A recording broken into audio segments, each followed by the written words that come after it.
Selamat pagi saudara, salam. Senang sekali hari ini kita bisa berkumpul bersama untuk kita boleh menikmati kebenaran-kebenaran firman Tuhan. Saya percaya bahwa kita semuanya akan menjadi orang-orang yang terus dibangun di dalam tiap-tiap kebenaran firman Tuhan yang siap digenapkan dalam hidup kita semuanya. Sebelum saya bagikan sesuatu kepada Bapak, Ibu, dan Saudara, mari kita akan berdoa terlebih dahulu, minta anugerah Tuhan, tuntunan Tuhan atas kita semuanya. Mari kita berdoa.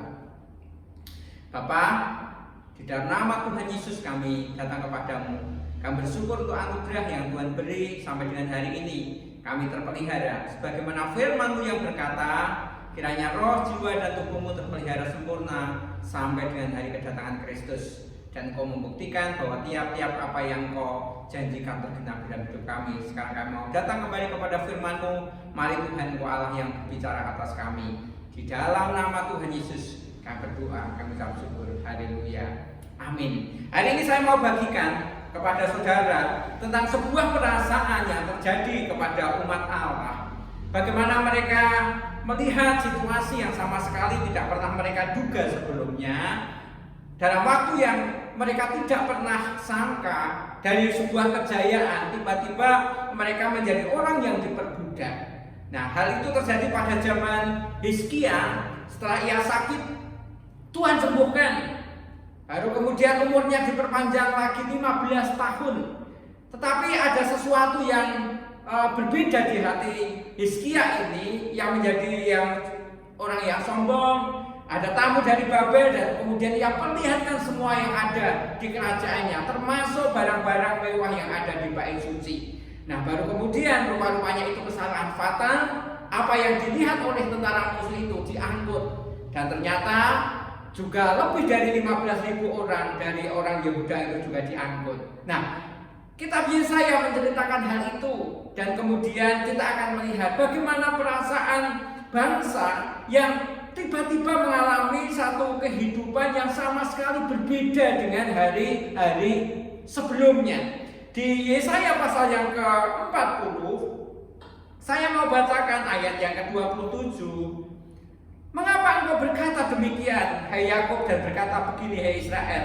Hidupku tersembunyi dari Tuhan, dan hakku tidak diperhatikan Allahku. Ini adalah seruan dari bangsa, sebuah bangsa yang adalah bangsa pilihan Tuhan, tapi mendadak kehidupan yang menderita, kehidupan yang tertindas, kehidupan yang dalam semua keadaan yang sulit, ekonominya sulit, kehidupan sosialnya sulit, semuanya serba sulit. Sampai kemudian ia berkata, hidupku ini tersembunyi bagi Tuhan, hakku ini tidak diperhatikan oleh Allahku. Dan itu yang terjadi, perasaan yang terjadi. Banyak orang ketika mengalami situasi-situasi yang tidak enak, tidak nyaman, juga berkata hal yang sama. Sepertinya hidup ini tersembunyi, yang artinya Allah tidak melihatnya, Allah tidak bisa memperhatikannya. Baru kemudian ada hak-hak yang kemudian mestinya ia terima, tetapi kemudian itu tidak diindahkan. Dan itu perasaan bagi keadaan, ketika orang mengalami keadaan-keadaan yang sulit. Hari ini, kalau bagian ini datang kepada kita, saya percaya ini juga mengingatkan kita. Ada bagian-bagian yang kadang-kadang itu menjadi perasaan kita. Perasaan di mana kita menyalahkan keadaan, perasaan di mana kita bisa menyalahkan Tuhan, perasaan di mana kita merasa bahwa kita ini orang yang sama sekali tidak mendapat perhatian dari Tuhan. Hak-hak kita tidak diindahkan oleh Tuhan. Tetapi mari kita akan lihat, ketika Yesaya menuliskan bagian dari perasaan yang ditumpahkan ini, dia kemudian memberi sebuah jawaban. Jawaban siapa? Jawaban Tuhan. Jawaban Tuhan bagi umatnya. Saudara semuanya yang saya kasihi, itu yang saya mau sampaikan kepada saudara semuanya.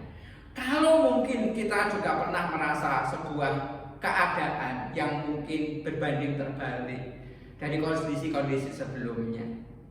Mungkin pandemi ini telah mengubah banyak hal. Perasaan saudara, kehidupan saudara, ada bagian-bagian yang sama sekali kemudian berbeda dari apa yang pernah kita rancang. dan kemudian kondisinya berbanding terbalik. Kita berkata bahwa sepertinya Allah tidak memperhatikan kita, sepertinya hidup kita ini tersembunyi bagi Allah, sepertinya ada hal-hal yang tidak bisa kembali kepada kita. Hari ini kita akan mendapat jawabannya. Apa yang sebenarnya Tuhan mau lakukan? Apa yang sebenarnya Tuhan mau berikan? Tuhan sampaikan kepada kita semuanya. Di bagian yang kita akan baca ini, kita akan mendapatkan 3 bekal. Bagaimana Allah menjawab kita, memberi bekal, sampai kita bisa melewati masa-masa yang kita tidak pernah inginkan itu, dan kemudian kita memenangkannya. Bekal yang pertama, dikatakan ayat yang ke-28, tidakkah kau tahu dan tidakkah kau dengar, Tuhan ialah Allah yang kekal, yang menciptakan bumi dari ujung ke ujung. Ia tidak menjadi lelah dan tidak menjadi lesu, tidak terduga pengertiannya. Dijawab di sana bahwa apakah kamu itu sedang tidak tahu? Apakah kamu itu tidak mau tahu? Apakah paling tidak kamu tidak pernah mendengarnya? Tentang apa? Tentang Allah. Tuhan itu Allah, dan itu Allah yang kekal, yang artinya tidak pernah ada titik di mana dia memulai dan tidak ada ujung di mana dia akan selesai sebagai Allah. Dia itu Allah yang kekal. Dahulu dahsyat, hari ini dahsyat, besok dahsyat, selama-lamanya dahsyat. Dulu berkuasa, hari ini berkuasa, besok berkuasa, sampai selama-lamanya berkuasa. Dahulu menciptakan segala sesuatu baik, hari ini baik, besok baik, dan selama-lamanya akan baik. Tidakkah kau tahu akan hal itu? Atau paling tidak, tidakkah kau dengar bahwa dia itu Allah yang kekal, yang menciptakan bumi dari ujung ke ujung. Ia tidak lelah dan tidak menjadi lesu, dan tidak terduga pengertiannya. Dijawab dengan, apakah kamu tidak pernah dengar? Nah, Allah yang seperti itu kemudian Allah yang membekali kita. Dan bekal yang pertama adalah Dia memberi kekuatan kepada yang lelah, ayat yang ke-29, dan menambahkan semangat kepada yang tidak berdaya. Dan ini hal yang luar biasa. Di terjemahan lain, kitab King James berkata bahwa Ia memberi kuasa kepada yang lemah, dan bagi mereka yang tidak memiliki kekuatan, Dia meningkatkan kekuatannya. Ini luar biasa. Kadang Tuhan tidak memberi apa yang kita inginkan, tetapi yang diberi adalah kekuatan. Kekuatan apa?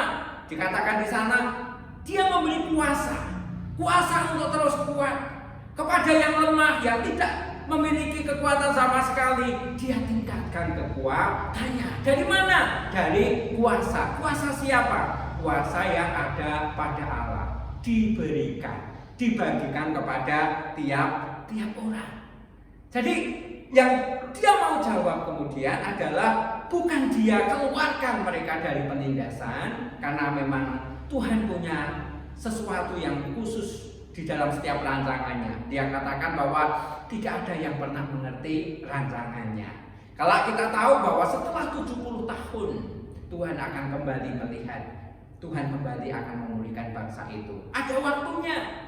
Nah, itu rahasia Tuhan, tidak terduga pengertiannya.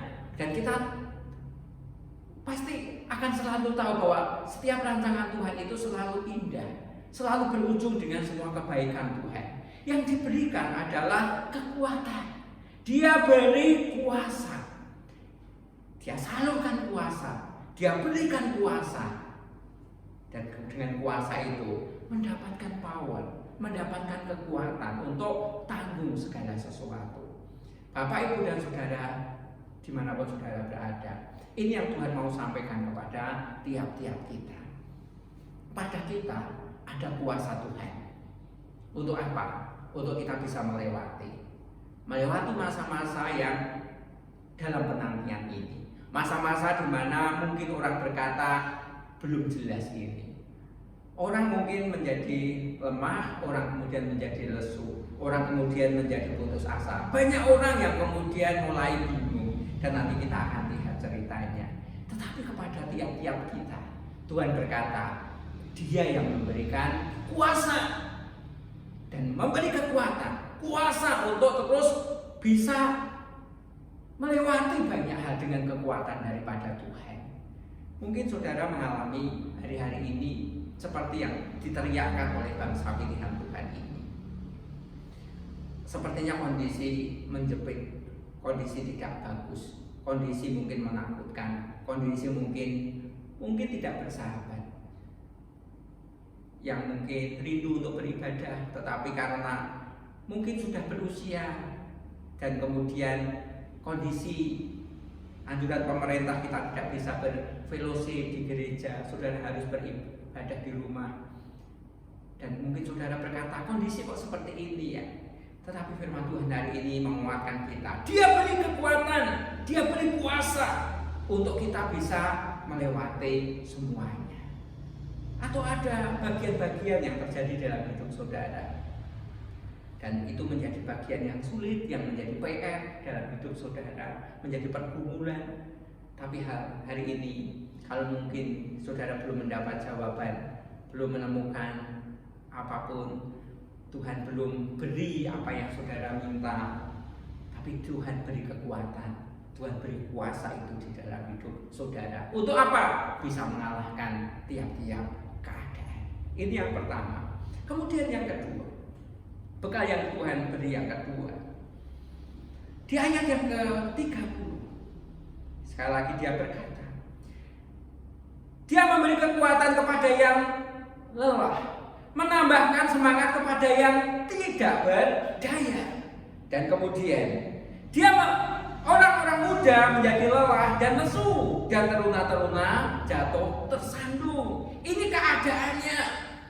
Diceritakan di sana, orang-orang muda menjadi lelah, orang-orang muda menjadi lesu. Nah, yang namanya orang muda di Alkitab itu selalu disimbolkan dengan usia, di mana mereka adalah orang-orang yang agresif, orang-orang yang kuat, orang-orang yang punya power untuk bisa melakukan sesuatu. Tetapi dikatakan bahkan orang-orang yang muda, orang-orang yang disebut sebagai teruna-teruna menjadi lelah. Di terjemahan yang lain mengatakan bahwa bahkan orang-orang muda pingsan karena lelah. Orang-orang muda benar-benar sudah jatuh. Jadi kaum milenial yang menjadi gadang-gadang untuk menjadi penopang, untuk menjadi orang yang bisa meneruskan banyak hal, yang punya kekuatan yang lebih, itu pun kemudian lelah dan kemudian pingsan. Nah, apa pingsan itu? Pingsan itu adalah kondisi hidup tetapi tidak sadar. Dia hidup tapi tidak sadar. Dan itu kondisinya pingsan. Dan itu yang sedang terjadi. Itu dialami, dikatakan teruna-teruna. Itu dialami oleh orang-orang muda. Orang muda yang menjadi simbol dari sebuah kekuatan, menjadi simbol dari orang-orang yang sebenarnya masih punya powerful untuk lakukan banyak hal. Tetapi melihat kondisi, melihat keadaan, ketertindasan, kehidupan yang tidak bebas, semua kehidupan sosial yang sama sekali tidak mendukung, dikatakan di sana menjadi lemah dan kemudian pingsan. Dan orang-orang muda benar-benar sudah jatuh. Bapak, Ibu, dan Saudara, Alkitab ini tidak sedang berbicara tentang orang-orang muda yang kita sebut sebagai kaum milenial yang hari ini kita lihat. Mungkin salah satu sisi dari kekuatan fisik iya, tetapi juga berbicara tentang orang-orang kuat, orang-orang yang punya kekuatan lebih dalam banyak hal, baik itu finansial, baik itu pengaruh sosial dan ekonomi dan banyak hal. Orang-orang yang kuat itu pun dikatakan sebagai orang-orang yang telah jatuh, orang-orang yang telah pingsan, orang-orang yang benar-benar sudah tertunduk. Dan itu kondisinya. Kita bisa tahu kalau dikatakan firman Tuhan seperti itu, betapa parahnya kondisi itu, betapa kondisi itu benar-benar kondisi yang sudah sangat tidak mendukung. Tetapi hari ini firman Tuhan berkata, tidakkah kau tahu? Tidakkah kau dengar? Allah itu adalah Allah yang kekal. Dia yang ciptakan bumi ini dari ujung ke ujung. Dan pengertian-pengertiannya itu tidak pernah kita tahu. Tidak terbatas pengertian-pengertian itu. Yang Tuhan mau sampaikan kepada kita adalah bahwa kita ini diberi sebuah kemampuan. Kemampuan untuk apa? Kemampuan untuk mengerti. Mengerti tentang hal apa? Mengerti tentang apa yang sedang Allah rancang. Mengerti untuk sadar. Mengerti kemampuan untuk kita ini sadar. Ada bagian yang terbatas di dalam hidup manusia. Orang yang kuat sekalipun ternyata bisa jatuh. Orang yang kuat yang disebut sebagai disimbolkan sebagai orang muda, teruna ternyata bisa jatuh. Tetapi kepada anak-anak Tuhan diberi kemampuan. Kemampuan untuk apa? Untuk terus sadar. Sadar bahwa kehidupan ini ada Tuhan yang lebih kuat dari segala sesuatu. Ada Tuhan yang menjadi kontrol dari segala sesuatu. Ketika Ia ciptakan bumi dari ujung ke ujung, Alkitab katakan di sana, artinya bahwa di semua sisi kehidupan Allah itu mengontrol. Tidak ada satu ujung pun di mana Allah melepaskan. Tidak ada satu sejarah pun di mana Allah tidak tahu akan hal itu. Dan itu yang Tuhan mau sampaikan kepada anak-anaknya. Tuhan karuniai sebuah kemampuan. Kemampuan untuk apa? Kemampuan untuk sadar. Orang lain pingsan, orang lain mungkin sudah jatuh sama sekali. Tetapi bagi kita anak-anak Tuhan, saudara diberi kemampuan untuk terus sadar. Untuk terus sadar. Masalahmu tidak akan lebih besar dari kuasa Allah. Apapun yang kau rasakan tidak akan pernah melebihi dari kemampuan Allah. Minggu yang lalu saya sampaikan bagaimana Tuhan memberi kepada kita pencobaan. Tapi itu biasa. Anggaplah itu bukan hal yang luar biasa. Hari ini firman Tuhan ini datang lagi kepada kita semuanya. Sebuah kemampuan untuk kita ini terus sadar. Kemudian bekal yang ketiga yang Tuhan beri atas hidup kita semuanya. Di ayat yang ke-31, tetapi orang-orang yang menanti-nantikan Tuhan mendapat kekuatan baru. Mereka seumpama raja wali yang naik terbang dengan kekuatan sayapnya. Mereka berlari dan tidak menjadi lesu. Mereka berjalan dan tidak menjadi lelah. Ini yang luar biasa. Orang-orang yang menanti-nantikan Tuhan terus ada kekuatan baru, diberi powerful. Untuk apa? Mereka berlari dan tidak menjadi lesu. Mereka berjalan tidak menjadi lelah. Bahkan mereka itu terbang seumpama raja wali, dan itu yang Tuhan umpamakan. Bagi siapa? Bagi orang-orang yang terus menanti-nantikan Tuhan. Di terjemahan yang lain berkata, mereka yang menunggu Tuhan akan memperbarui kekuatan mereka. Kekuatanmu, kekuatanku, kekuatan kita dibaharui. Siapa yang membaharui? Kita sendiri. Dengan cara apa? Menanti-nantikan Tuhan, menunggu Tuhan.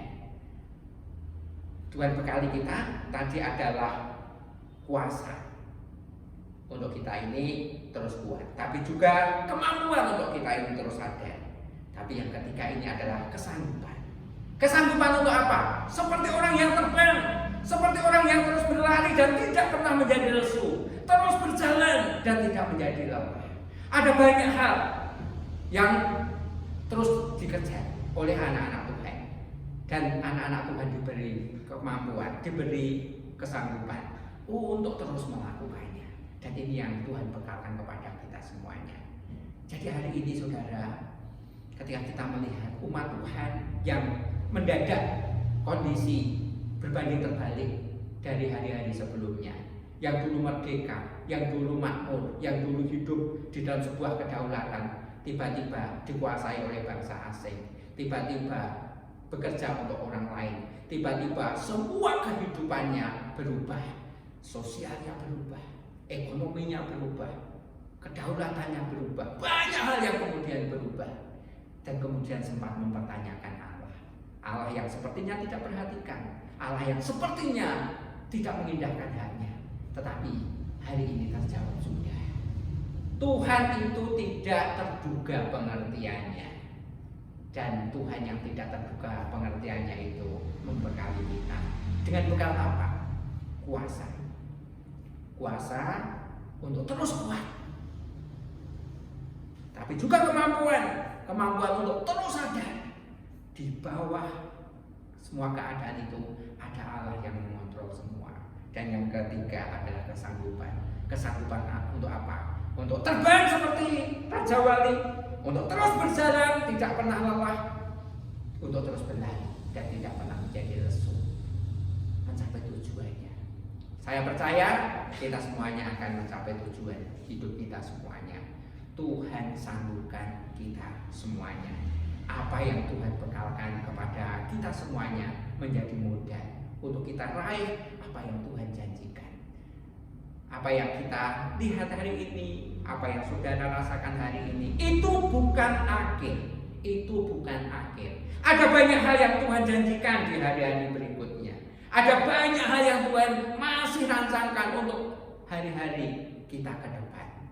Mari kita hadapi dengan kekuatan yang sudah Allah beri, dengan kemampuan untuk kita terus sadar. Jangan saudara pingsan, jangan saudara tidak sadar, jangan saudara kemudian menjadi orang-orang yang benar-benar jatuh seperti makan teruna-teruna tadi. Tapi kita juga punya kesanggupan. Yuk kita akan terus berlari, yuk kita terus berjalan meraih apa yang Tuhan janjikan untuk hidup kita semuanya. Yesus yang telah mati bagi saudara berjalan mendahului saudara. Dia sudah lakukan semuanya, sudah bereskan semuanya. 2000 tahun yang lalu kuasa sudah Tuhan berikan kepada kita semuanya. Ketika Ia berkata, kepadaku telah diberikan Tuhan kuasa, ya baik di surga maupun di bumi. Dan Dia juga berkata bahwa kamu akan terima kuasa kalau Roh Kudus itu datang kepadamu. Kita punya kuasa. Mari dengan kuasa Tuhan kita tundukkan keadaan, kita kalahkan semua keadaan, kita menangkan semua keadaan, dan kita raih janji-janji Tuhan atas hidup kita semuanya. Kiranya kita boleh terus diberkati. Saudara terus kuat di dalam iman. Saudara bagikan iman kepada saudara yang mungkin sudah mulai lelah, yang mungkin sudah mulai lesu. Kuncinya adalah nantikan Tuhan. Pikirannya, rancangan-rancangannya tidak pernah kita duga. Dan itu yang Tuhan mau buat atas hidup kita semuanya. Amin. Kiranya kita boleh diberkati lewat kebenaran firman Tuhan ini. Sekali lagi mari kita berdoa. Tuhan, terima kasih. Kami bersyukur untuk firman-Mu yang sudah kami dengar. Di setiap keadaan-keadaan yang mungkin terjadi di dalam hidup kami yakini ada sesuatu yang Tuhan rancang. Tapi hari ini kami mendapat bekal daripada-Mu. Kuasa untuk terus kuat, kemampuan untuk terus sadar, kesanggupan untuk terus berlari, terus berjalan, untuk terus menggapai apa yang Tuhan rancangkan. Jangan biarkan anak-anak-Mu menjadi lelah yang kemudian jatuh, tapi biarkan anak-anak-Mu terus memandang Tuhan.